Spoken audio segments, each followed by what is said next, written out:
Right, we're in the FIFA room on the EA booth, and I am with David Rutter. How are you doing, Dave? Dave Rutter. Dangerous Dave Rutter, friend of Eurogamer. We've followed you around the world in the past, and now we've ended up in Los Angeles. How are you doing? I'm doing very well, thank you. We've actually caught you at quite an emotional, troubling time because you've lost your BlackBerry, haven't you? I have. It's the first thing I've ever lost, and I'm not very happy. It's not a great way to end the show. No. Oh dear, look at that despair in his eyes. I'm almost lost for words. Well, let's try and find some words for the purposes of this interview. Now, FIFA 11, why should we be excited? Obviously we've been talking a lot in the past about how we've refined the gameplay, how we're responding to feedback from our fans, and we're continuing to do that. There's a couple of key innovations though that we're talking about at the moment. One is a feature we call Personality Plus. It's like an umbrella, holistic thing with lots of stuff pushing into it. We've addressed the visuals of the players, we've addressed the kind of movement of the players as far as animations are concerned, and also the attributes. And the other thing we're talking about is a feature we call Pro Passing, which is to remove ping pong passing from previous FIFA games. And just to give us an insight, obviously, because this year has also been a World Cup year, so there's, in fact, we're in the middle of the World Cup, obviously, and it's therefore you get a World Cup game. What impact does that have on the development side? So we have two separate teams. So we finished FIFA 10. The FIFA team went on to continue working on FIFA 11. And the World Cup team was working on the World Cup game. They actually started before the end of FIFA 10. So they've been doing their stuff. We've been doing our stuff, but we've obviously been watching the reception of certain features within the World Cup, and if they're successful and liked, we're bringing them over. A great example being the dad pad. We don't have a dad pad, but we do have two button controls, so that's come across. And at the moment, we also have the World Cup penalty system in the game as well. But beyond that, obviously, we're about a kind of full-on simulation of football, and we're kind of pushing in that direction rather than a kind of more emotional event-based event. You're looking, obviously, I mean, Pro Evo, everyone always talks about that as a challenge. It seems, and when I see those guys in Tokyo quite recently, they seem to have, they're doing their reboot this season. I mean, for you guys, I mean, you almost seem in quite a groove now. You have for the last few years. You seem to be on quite a sort of fluid progress forward. Yeah, so totally. I mean, I've played Pro Evo for many years. It's a good game. But at the same time, it's great having such a strong competitor. It's something that helps us come up with, some of the work we've been doing this year, the refinements, the response to feedback, obviously pushing personality with Personality Plus a lot.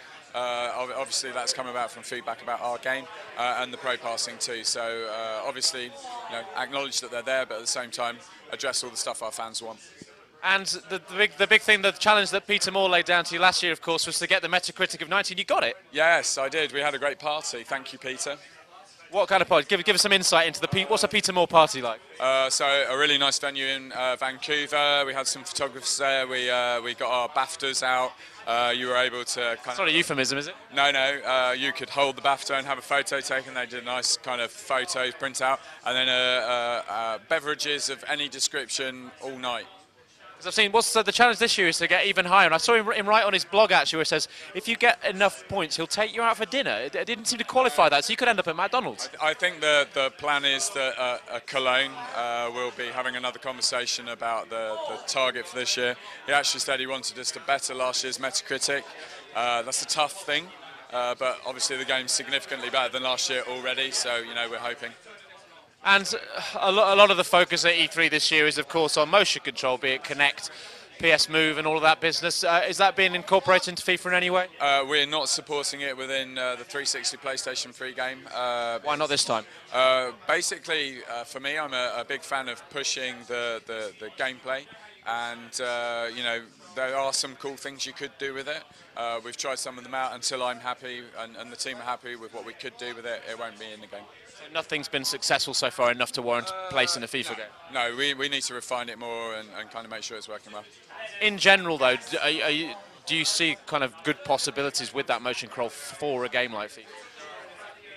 I'm not sure. I don't really fancy standing up and kicking a ball in front of my telly or swinging it to kind of kick the ball. I think there are some cool things. I mean, looking at a Goalkeeper, for example, it would work very well.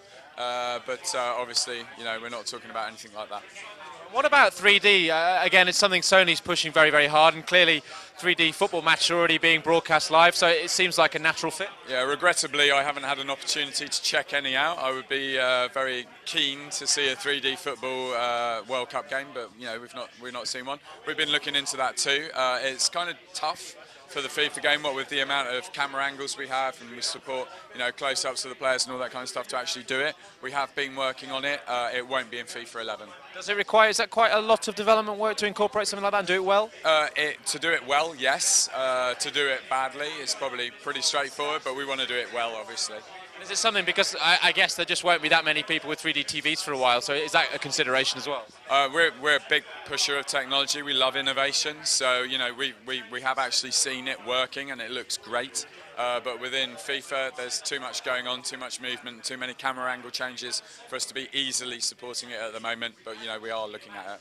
Being at E3 is very exciting. It's great, lots of games going on. But the annoying thing about this year's E3 is obviously it's right smack bang in the middle of the World Cup. So I think we've all probably missed all of the games. So I think I've managed to catch them all so far, apart from today's games. I've been watching them at the gym in the hotel on the treadmill. So basically, while we've all been running around working, supplying brilliant, groundbreaking gaming news and videos on the internet, you've been on your arse watching football games. Not today, but I haven't seen any of the results today. So please don't tell me. Mexico were winning earlier. Spoiler. Thank you. Quel dommage. Germany are by far the most impressive as far as creativity and kind of footballing are concerned. I think Argentina stand a good chance as well. They were pretty convincing if Messi can fire. But beyond that, England were disappointing, but I think it's normal. What's your general feeling for how far you think we'll get? Well, if we don't make it out of the group, I think there's something wrong in the world. I suspect that whoever we meet in the next round will probably knock us out. Good old English optimism there. And on a serious note, in terms of the development side of the game, the tournament like the World Cup, there's so much data, I guess, you can pick up from it. You can see the best players in the world playing. Do tournaments like this have a big impact on what you do for a season's FIFA? Definitely. So, we don't really talk about it that much, but we, as part of Personality Plus, we're obviously trying to address all of the way the players play as much as possible. We have a network of, I think it's about 150 people now that put the data into the database, and then about 1,700 people who review it to make sure it's sensible and fans of certain teams aren't getting carried away with themselves. So, we are obviously watching the World Cup and looking at players and how they're performing. That will affect their attributes and how they play in the game, assuming that when the domestic season kicks off wherever they're from in the world, they aren't suddenly rubbish. And if there's one thing you want us to take away from E3 2010 about FIFA 11, what is it? Sure. I guess for me there's a couple of things. One, refining the gameplay, responding to feedback with things like pro passing, the ability to save your replays locally onto your hard disk, which is great news, the ability to put your own music and your own chants in the game, which you missed out on in Vancouver, where we had everyone recording chants, which is kind of fun, putting them into the game. And then the other part of it really is Personality Plus, making sure every player on the pitch is distinguishable and authentic, and then the pro passing. I look forward to putting Lady Gaga songs over the crowd and shouting obscenities at French people. Yeah, they will sound like it's coming out of the PA system as well in the game. It's great. Look forward to checking that out. Dave, thanks very much for talking to me. Pleasure, sir. Hope you find your BlackBerry. Yeah, I think it's gone.